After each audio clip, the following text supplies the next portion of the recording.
So yun, good day, hello mga idol, welcome back to my channel. So ngayong araw mag-unboxing na naman tayo ng isang power amplifier. So matutuwa kayo dito sa power amplifier na to kasi mura lang to mga idol at napakaliit lang, pero siksik yung laman. So ngayon i-unboxing natin siya, tapos i-review natin siya, titignan natin yung laman kung okay ba. Tapos bukas is sound test na natin siya. So buksan na natin mga idol.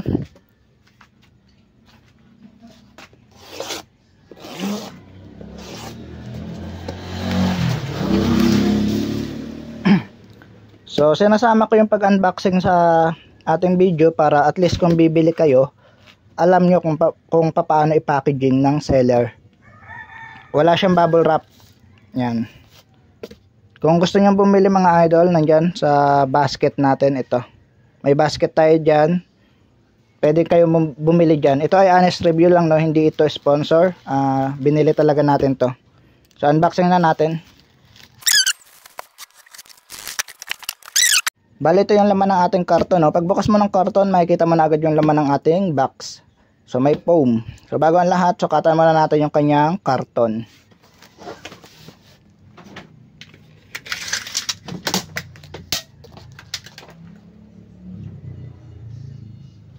Meron siyang 22.5 inch na 22.5 by 18 inches yung kanyang karton. So tanggalin na natin yung laman ng ating box. So may foam. Yan, para at least kung bibili kayo, alam nyo yung laman at alam nyo kung gaano kalaki. User manual, syempre. DK500 yung ating model. Same lang, no, back to back. Parehas lang yung naka-drawing. So wala na siyang ibang ano, hindi siya nabubuklat. Brochure lang pala to, hindi pala to manual.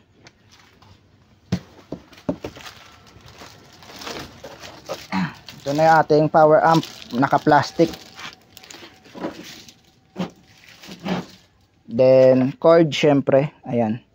So nakakalas na yung ano, hindi nakatali yung cord. Tali natin.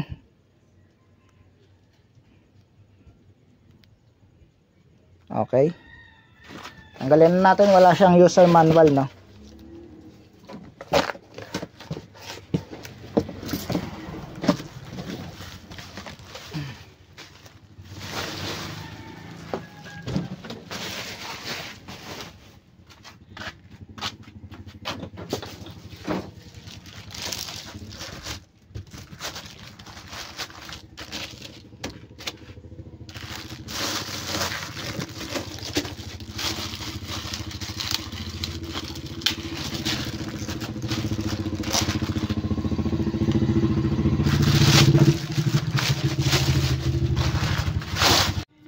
So bali, ito na yung ating power amp mga idol. So kung mapapansin nyo, napakaliit lang, no.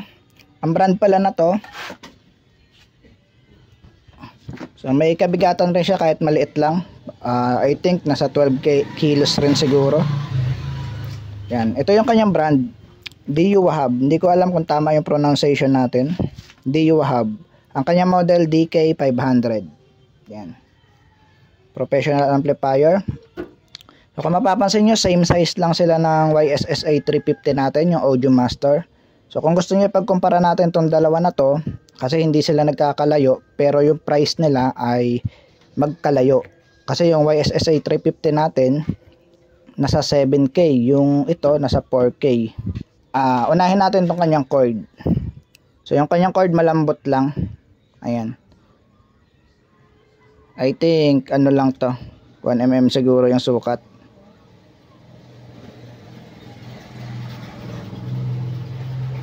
Point lang, 0.75mm lang sukat ng kanyang wire. 3. So tatlo yung wire sa loob na 0.75mm.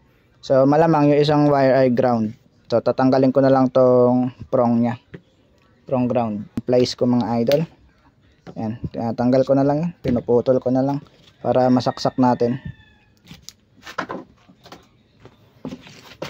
So manipis lang yung wire nya. Pero yung size na to, unahin natin.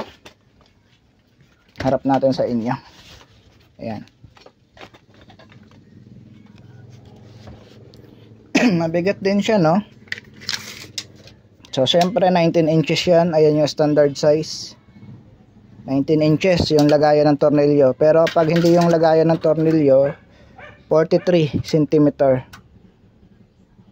Yan, 43 cm. Pero yung sa likod ay 35 cm. Simula sa likod hanggang dito sa harap. Simula doon hanggang sa harap ay 35 cm. Kita ko muna yung harap ng malapitan.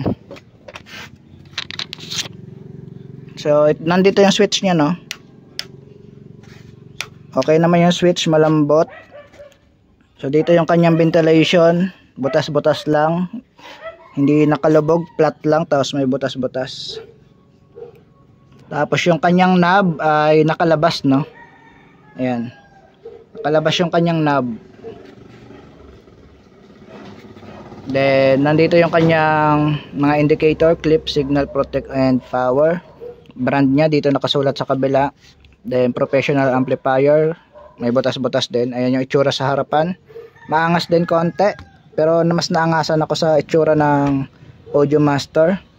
Pero mas mahal kasi yun. Pero yung loob na to ay halos same price lang. Wait lang, may customer ata. So sa likod naman tayo, papakita natin yung likuran.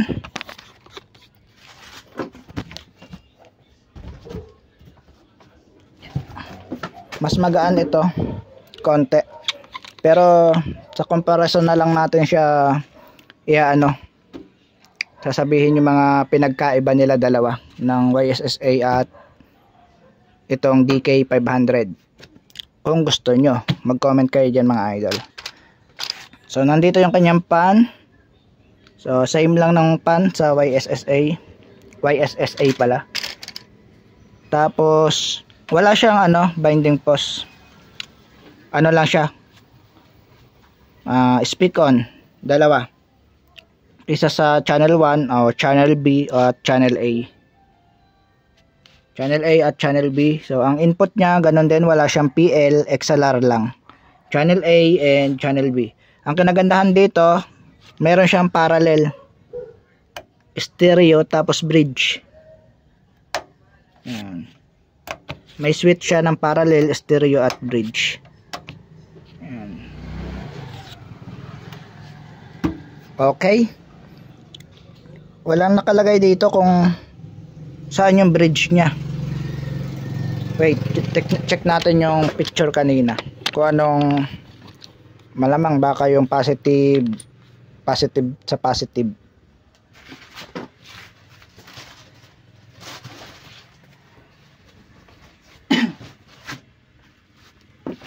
So wala rin nakalagay dito kung alin yung bridge niya. Malamang positive 1 at negative, positive 1 at positive 1 ng kabila. Ang negative diyan yung channel B siguro. So obserbahan pa natin kung alin diyan yung negative pag nag-bridge ka, ha. Kasi wala nakalagay kung alin yung bridge dito sa speakon. Pwede ring positive 2 at negative, positive 2 at negative 2 ng channel 1. Pwedeng ganun. Bali yung sa kanyang cord naman ay nandito lang sa pinakadulo. Tapos may fuse na rin. Yan, nandito. Dito yung fuse sa bubuksan mo lang yan.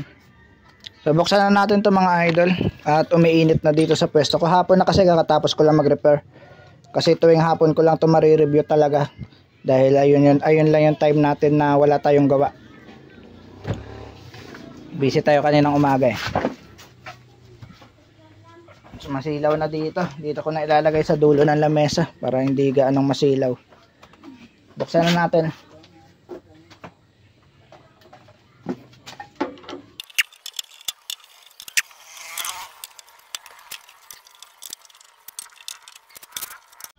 Bale, natanggal ko na lahat ng tornilyo. Nilipat lang natin siya dito kasi masilaw na sa lamesa natin kapag alas 5. Magsasara na kasi tayo mga idol. So mabilisang review lang to. Titignan natin yung loob. So bago natin tignan, ang ginamit sa kanyang materyales, manipis lang yung kanyang mga kabitan ng tornilyo. Kaya ko i-bend, ayan o. Malambot lang at yan.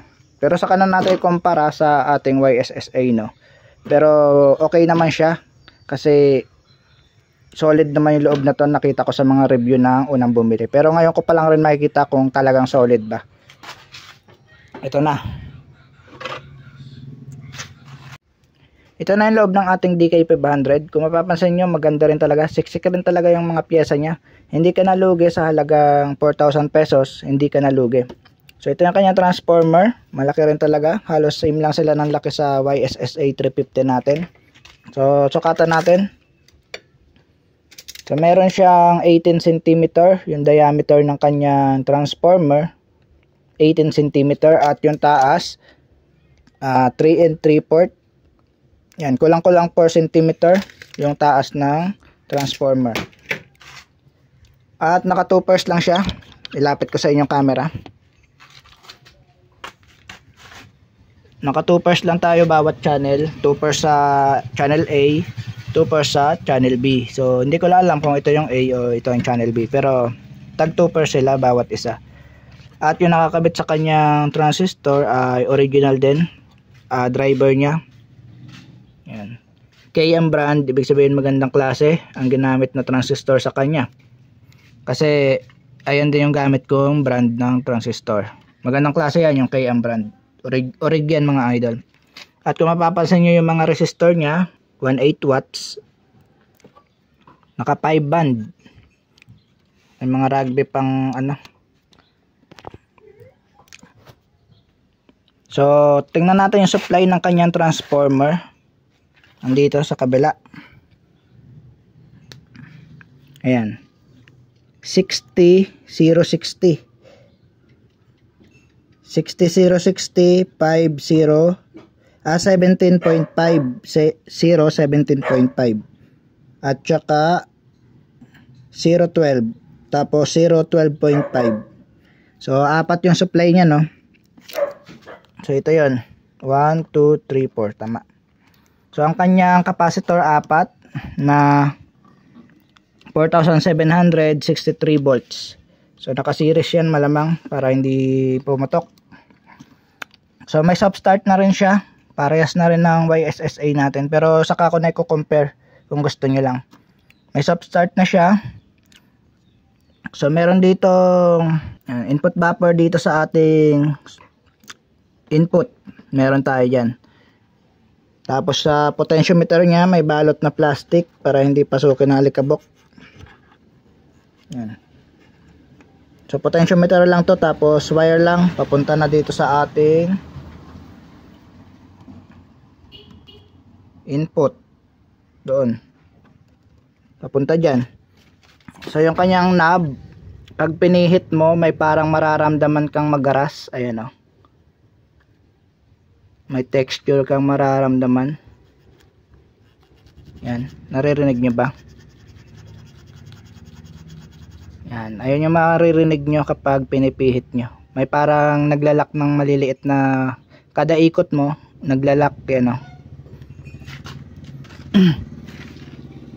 So mayroon na rin siyang OCP. Sa tingin ko sa OCP niya to, or overcurrent protection, in case na mapagdikit nyo yung positive and negative ng ating amplifier. Ito ay yan, pag napagdikit nyo yan, aksidente dito sa speakon, yung dalawang wire na yon, automatic to magpo-protect sa tingin ko, kasi meron siyang OCP dito. At meron din tong clip limiter, soft start, meron tong short circuit protection para sa kanyang fuse, ay sa kanyang ano, wait, hanapin natin. DC protect meron to kasi may relay siya dito. Ayan. Yung fuse niya wala siyang protection sa kanyang fuse. Wala siyang fuse pala mga idol. So lalagyan na lang natin. Wala nga siyang fuse. Double check natin, baka mali yung masabi natin. Okay, wala nga. Wala siyang protection sa fuse. Pero ang diode niya nandito sa mismong chassis. Sa mismong housing nakakabit para hindi uminit. wala lang siyang fuse. Ayun lang yung bad side sa kanya. Walang protection sa short circuit. Kapag nagka-problema to, sunog talaga yung board natin. Kaya bago ang lahat, lalagyan natin to ng protection. Buti nakita natin wala. Yan o, wala talaga. Check natin ba, natabunan lang, pero wala talaga. Wala siyang fuse para sa kanyang short circuit sa power supply secondary. Wala siyang fuse mga idol. Dito wala rin. Wala eh. So wala siya, walang fuse. Wala siyang protection kapag nagka-problema to. Masusunog to, halimbawa sunog yan, halos hindi mo na makikita yung mga part number kapag nasunog. Kaya bago ang lahat, lalagyan ko to. Syempre, technician tayo, kaya kung ano mas makakabuti sa amplifier, lalagyan natin yan. So 2 pairs lang ginamit sa kanya. Yan. Naka ano naman siya, kahit 2 pairs yung ginamit, naka NJW naman yan. NJW 0302, tapos ito yung kapartner nya 0261. Ayan.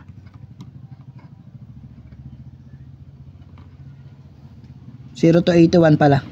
NJW 0281, tapos NJW 0302. Naka NJW siya. Mataas na specs ng transistor para sa kanyang 60 volts lang yung supply. Mataas na to. Kaya kahit 2 pairs yan, ay magandang klase na yung nakakabit. Yan.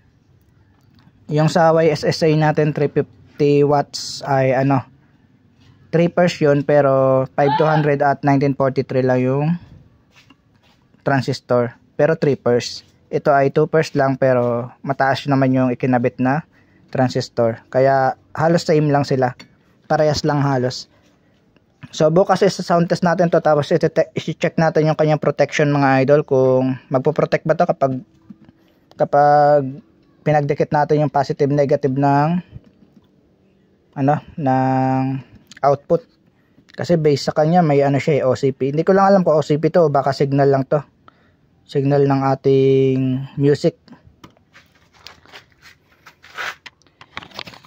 So dudugtong ko na lang sa video yung pag sound test natin. Bagong lahat i-on natin, baka sira pala.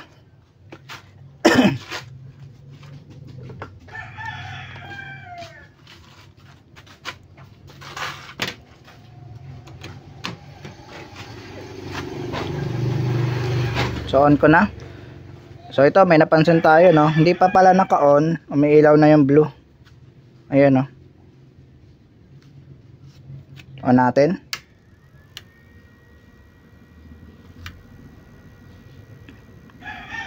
Okay. Namatay ng protect. Okay naman, gumagana naman yung ating amplifier. Kaya lang ito napansin ko sa kanya, umiilaw yung blue kapag naka-off. Kapag naka-on, iilaw yung blue ng malakas. Kapag naka-off, iilaw ang blue pero mahina lang. Ayan o, sobrang hina ng ilaw ng blue. Pero kapag binuhay natin, lalakas yung ilaw na blue. Yan. Ibig sabihin, may pumapasok na supply dito or ground. Nakaka-connect siya sa ground. Kaya nagkakaroon ng konting liwanag yung ating LED ng power. So ayusin ko na lang yan.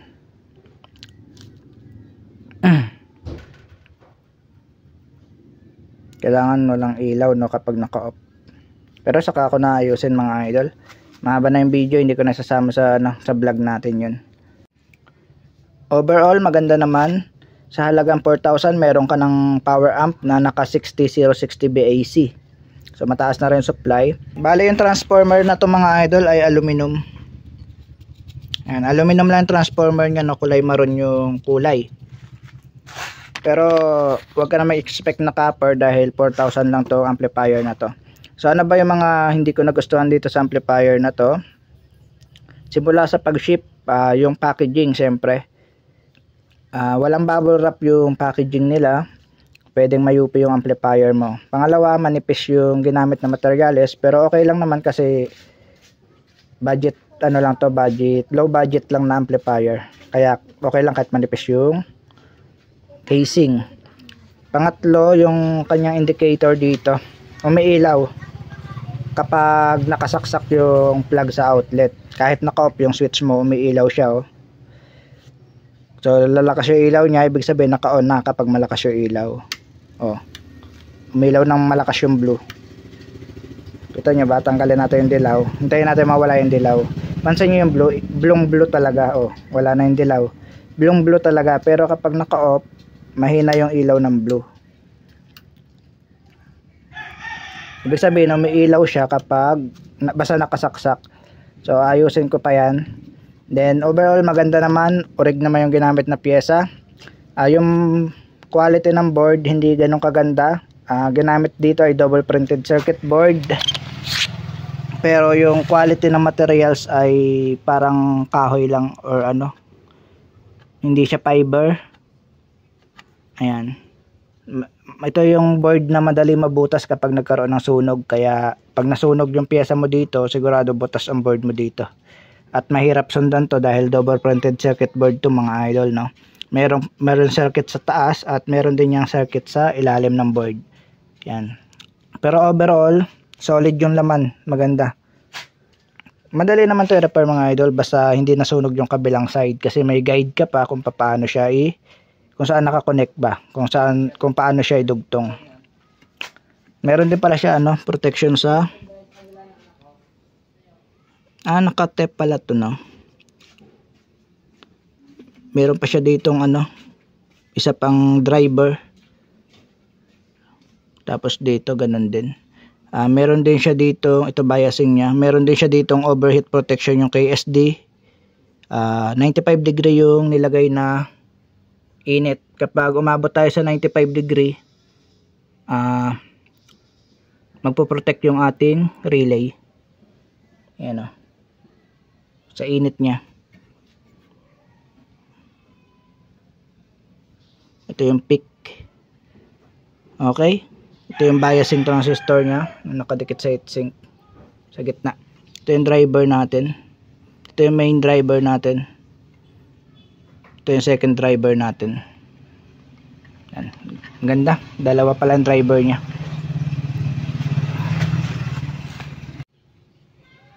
Bale, isara ko muna siya mga idol. Bukas sa sound test natin to at idudugtong na lang natin sa video.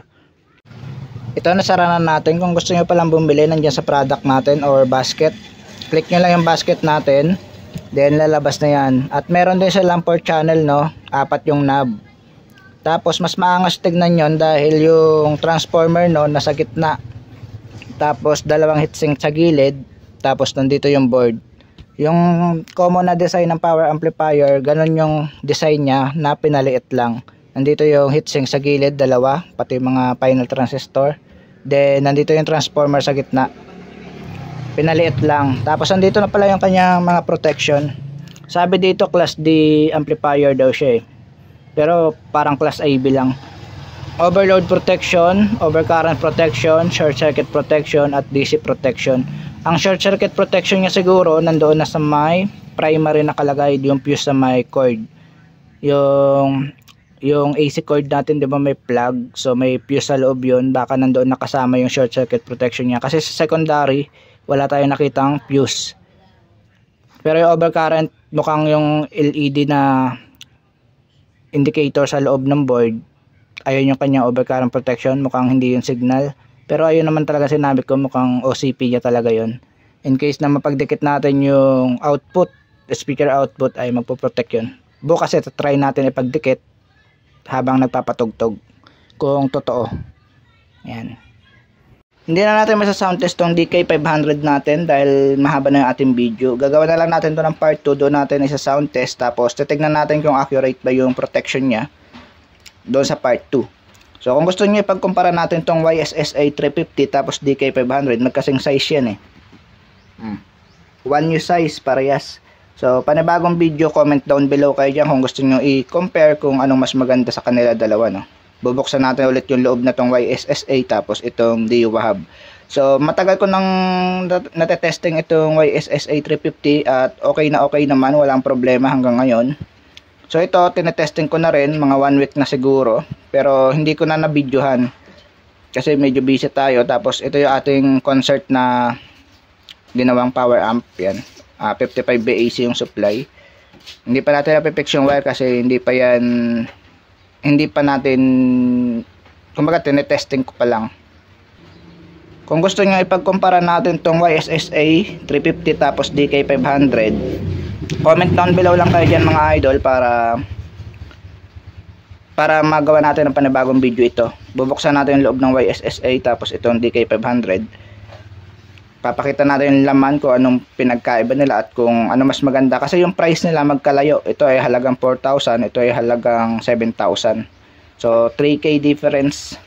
Kaya makikita nyo kung ano mas maganda. Syempre mas maganda yung sa ilalim kasi mas pero halos same lang sila kasi.